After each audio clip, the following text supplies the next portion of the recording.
No.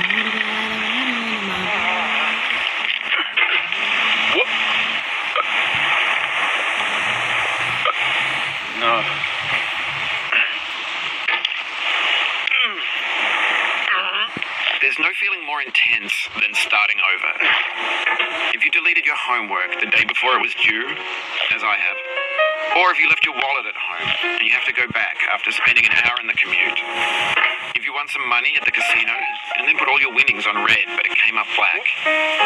If you got your best shirt dry cleaned before a wedding and then immediately dropped food on it. If you won an argument with a friend and then later discovered that they just returned to their original view. Starting over is harder than starting up. If you're not ready for that, like if you've already had a bad day, then what you're about to go through might be too much. Feel free to go away and come back. I'll be here.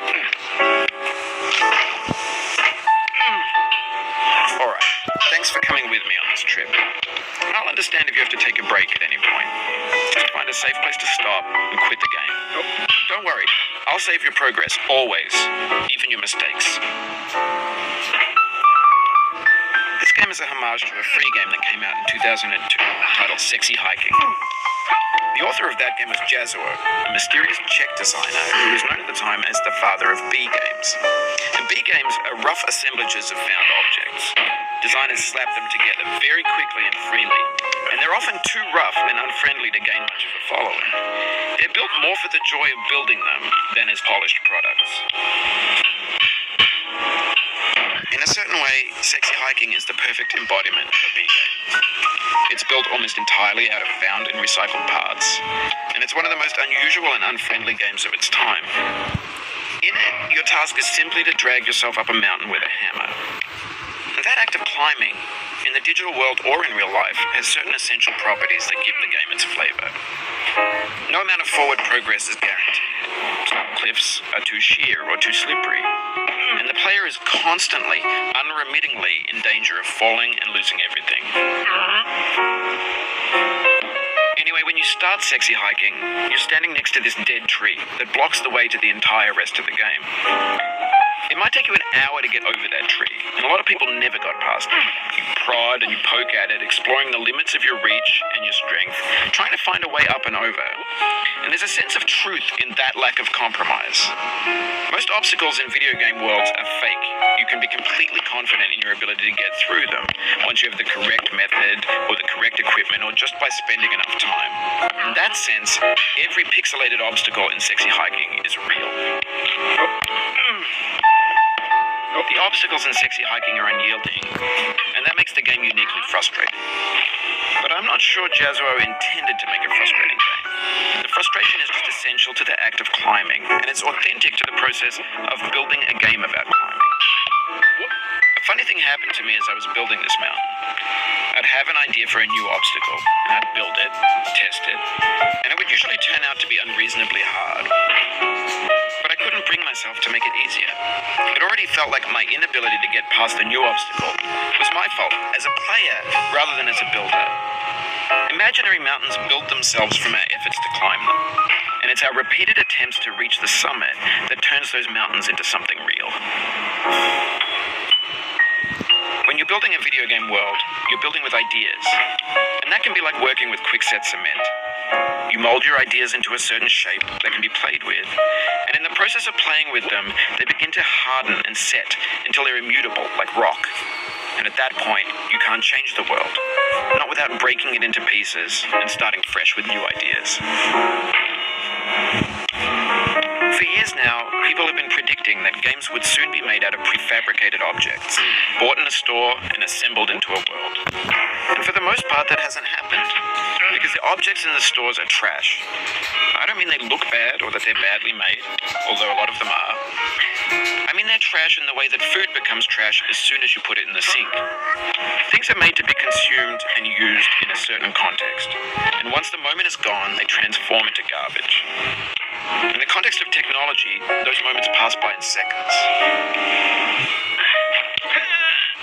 Over time, we've poured more and more refuse into this vast digital landfill that we call the internet. It now vastly outnumbers and outweighs the things that are fresh and untainted and unused. When everything around us is cultural trash, trash becomes the new medium, the lingua franca of the digital age. And you can build culture out of trash. But only trash culture.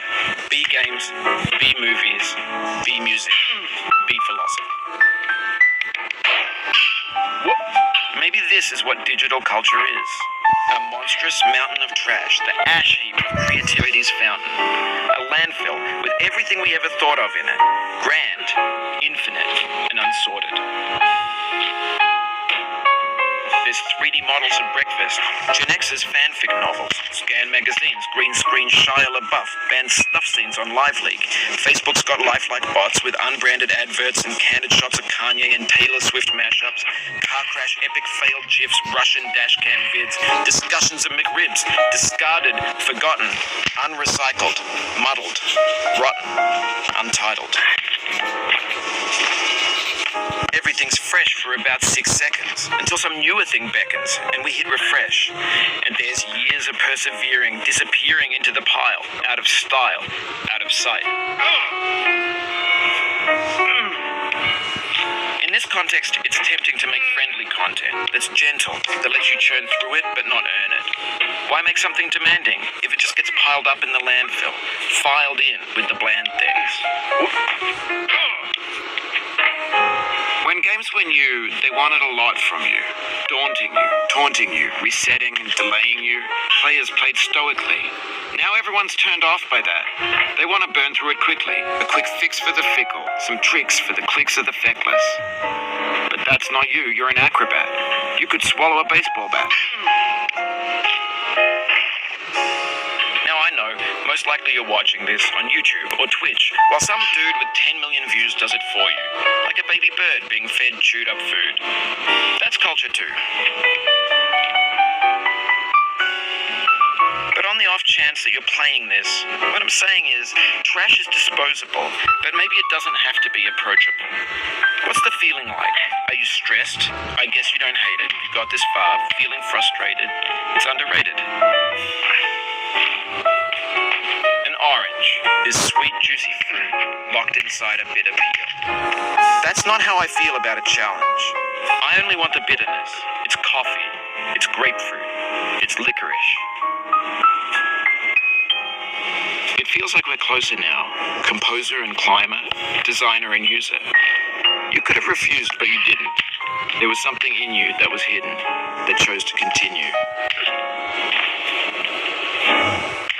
It means a lot to me that you've come this far, endured this much. Every wisecrack, every insensitivity, every setback you've forgiven me is a kingly gift that you've given me. We have the same taste, you and I. It's not ambition, it's ambition's opposite. An obdurate mission to taste defeat. You'll feel bad if you win, so I put this snake in for you. Have you thought about who you are in this? Are you the man in the pot, Diogenes? Are you his hand? Are you the top of his hammer? I think not. Where your hand moves, the hammer may not follow. Nor the man, nor the man's hand. And this here is will, his intent, the embodied resolve in his uphill ascent.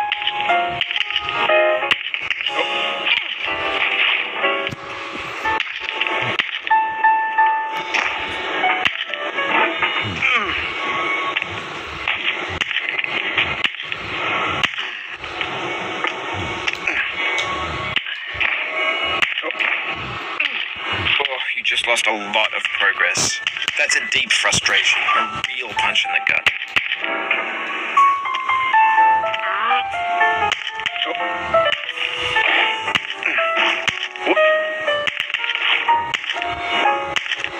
Oof, sorry about that.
rooms, the church and the rectory, the living room and the factory, the playground, the construction site, the granite rocks and the lakeside.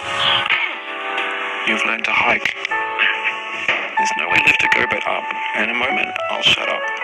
But let me say, I'm glad you came.